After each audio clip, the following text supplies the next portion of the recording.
사랑하는 성서가족 여러분, 지난 부활절에 이어 두 번째로 성모 승천 대축일의 인사를 영상으로 드리게 되었습니다.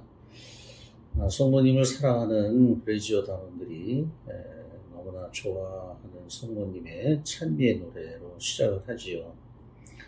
해와 같이 찬란하고 달과 같이 아름다운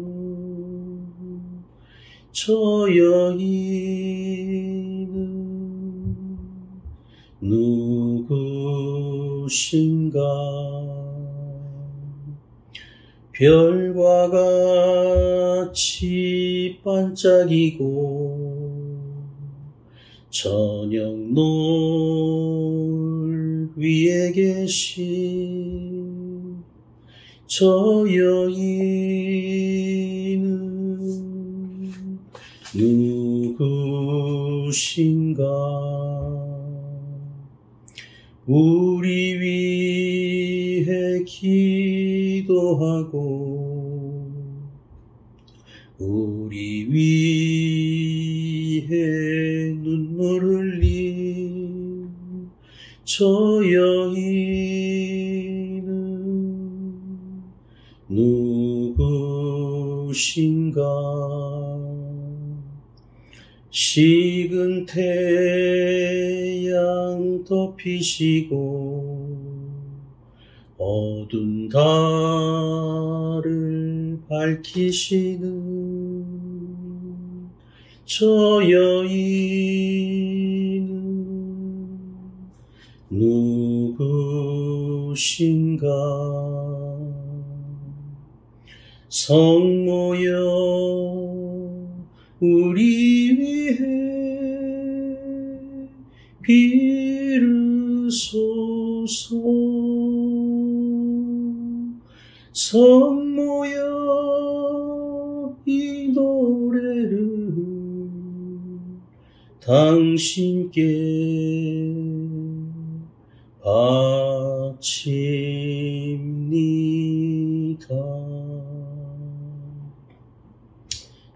아주 아름답고 아주 장엄한 그런 노래지요. 성모님의 찬미 받으셔야 하고 또 우리가 그분의 도움에 간절히 기도하는 그런 내용입니다. 오늘 교회는 성모님께서 인간 가운데 처음으로 부활의 은총을 받으신 것을 기념하고 육신의 부패함이 없이 죽음을 이기시고 하늘에 오르셨음을 경축하는 성모 승천 대축일을 지내고 있습니다. 이 축일에 경축하는 신비에 대한 믿음은 그리스도교의 시초부터 비롯된 육신의 부활 신앙입니다. 즉, 인간은 육신의 죽음으로써 모든 것이 끝나는 것이 아니라 그 영혼이 육신과 함께 하느님 안에서 영원히 계속된다는 믿음입니다. 우연인지 섭리인지는 모르지만 우리 민족이 일제 제국주의에서 해방된 해방절 8월 15일에 육체로부터 해방되는, 그러니까 육체의 죽음이 인간이 겪을 수 있는 가장 큰 절망인데 그 육체로부터 해방되는 영원한 생명에 대한 희망, 바로 성모님께서 그것을 우리에게 모범으로 보여주신 바로 그것을 우리가 경축하는 것입니다. 오늘 제1독서로 읽은 요한묵시록 12장 1절에서 10절은 이 믿음을 바탕으로 모든 시대의 교회를 격려하기 위한 말씀입니다.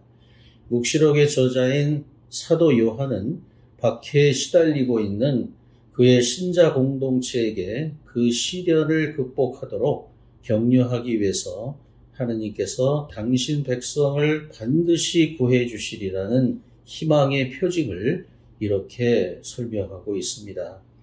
하늘에 큰 표징이 나타났습니다. 태양을 입고 발밑에 달을 두고 머리에 12개 별로 된 관을 쓴 여인이 나타난 것입니다.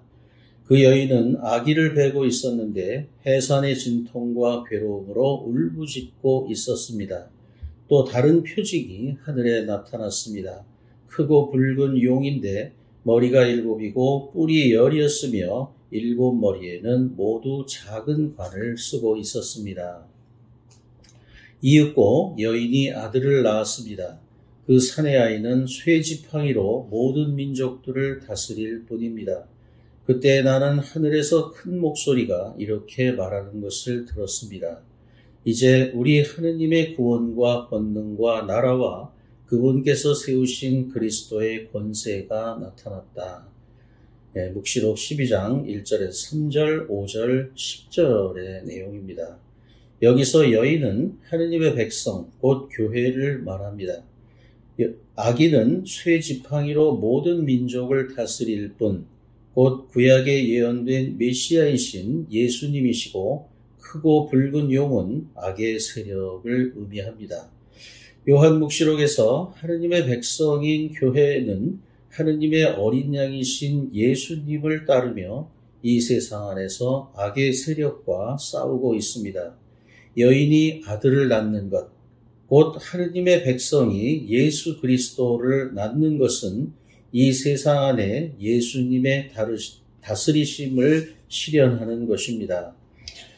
말하자면 성모님이 말씀으로 잉태하시고 그리고 구원자이신 악의 세력을 쳐부술 구원자이신 예수님을 낳아주셨다는 것은 바로 성모님과 같은 믿음을 가지고 세례를 받은 신앙인 교회 공동체가 하느님의 말씀을 실천하고 전함으로써 이 세상에 하느님의 구원을 선포한다는 그런 의미를 가지는 것입니다.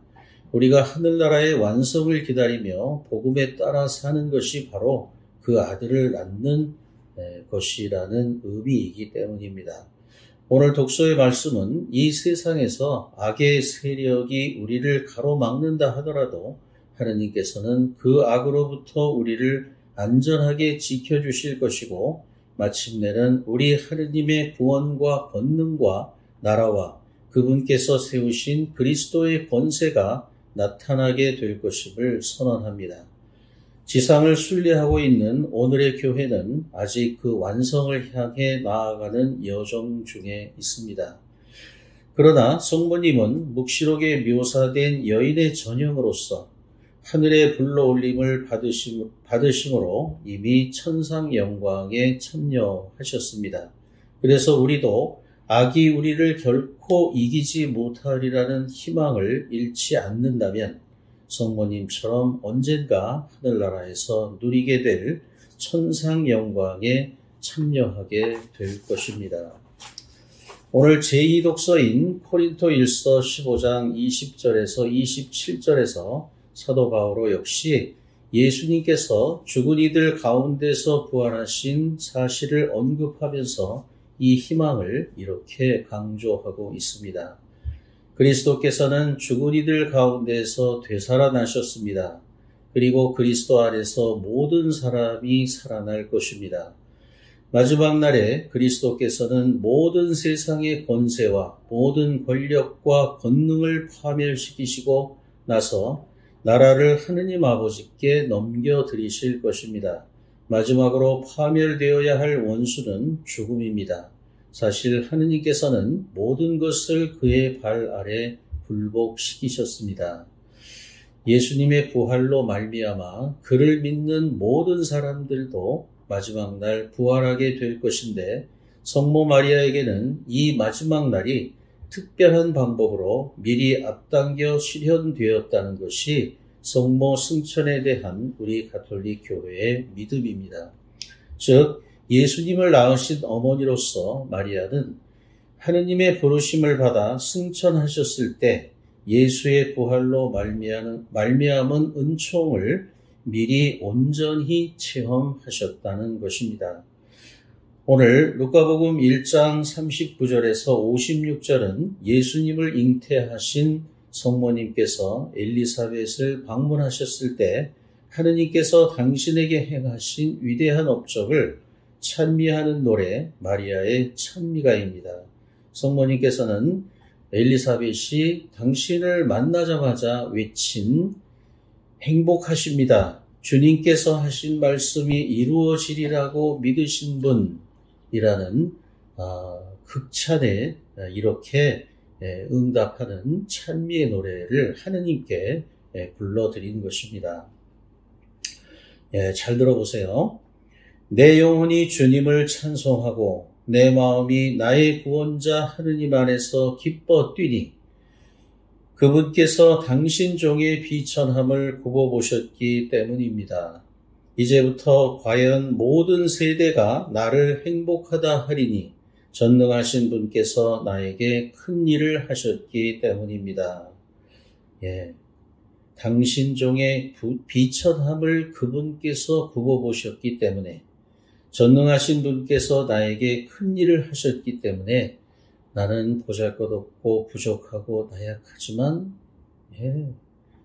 하느님 안에서 가장 행복한 여인이라는 자기 고백이십니다. 이거는 하느님에 대한 가장 인간이 할 수 있는 최고의 찬미의 노래지요. 이렇게 시작하는 이 찬미가는 마치 돈과 힘과 권력으로 세상을 지배하려는 모든 악인들의 승리를 뒤집어 엎는 혁명의 노래처럼까지 들립니다. 계속해서 오늘 누가복음의 말씀을 들어보십시오. 그분께서는 당신 팔로 권능을 떨치시어 마음속 생각이 교만한 자들을 훑으셨습니다. 통치자들을 왕좌에서 끌어내리시고 비천한 이들을 들어 높이셨으며 굶주린 이들을 좋은 곳으로 배불리시고 부유한 자들을 빈손으로 내치셨습니다. 당신의 자비를 기억하시어 당신 종 이스라엘을 거두어 주셨으니 우리 조상들에게 말씀하신 대로 그 자비가 아브라함과 그 후손들에게 영원히 미칠 것입니다. 성모 마리아께서는 하느님께서 인간이 되시어 당신의 구원 권능과 자비를 펼치시기 위해 가장 중요한 역할을 하도록 선택하신 개인이며 동시에 하느님 백성 전체의 모델이기도 합니다. 그래서 성모님을 신앙인의 보범 그리고 교회의 어머니라고까지 교회는 선언하고 있는 것입니다. 그래서 오늘 성모승천 대축일의 의미는 성모님께서 오직 하느님께 순명하심으로써 차지하신 행복한 삶, 축복받은 삶을 경축하는 데 머물러서는 안 될 것입니다. 성모님이 받으신 그것을 그냥 축하하고 기념하는 그런 데 머무는 것이 아니고 성모님처럼 우리 신앙인 한 사람 한 사람도 불의와 불법이 승리하는 듯 보이는 역사의 어두운 밤 속에서 오직 하느님의 뜻에 순명함으로써 지금은 패배하는 것 같지만 승리가 보장된 삶을 살아야 한다는 것입니다. 지금 죽는 것 같지만 그 죽음을 통해서 하느님 안에서 영원한 생명을 누릴 것이라는 희망을 버리지 말아야 할 것입니다. 중국의 문학가이며 사상가이기도 한 루쉬는 희망에 대해서 이렇게 말했습니다. 희망이란 본래 있다고도 할 수 없고 없다고도 할 수 없다. 그것은 마치 땅 위의 길과 같은 것이다. 본래 땅 위에는 길이 없었다. 한 사람이 먼저 가고 걸어가는 사람이 많아지면 그것이 곧 길이 되는 것이다. 예수님이 우리의 희망이 되셨고 그 희망의 길을 성모님이 제일 먼저 걸으셨고 그리고 수많은 신앙의 선조들이 걸어간 그 길을 우리 한 사람 한 사람이 걸어가야 한다는 것입니다. 성모 승천 대축일 여러분들의 진정한 기쁨과 해방의 날이 되시기를 바랍니다. 사랑합니다.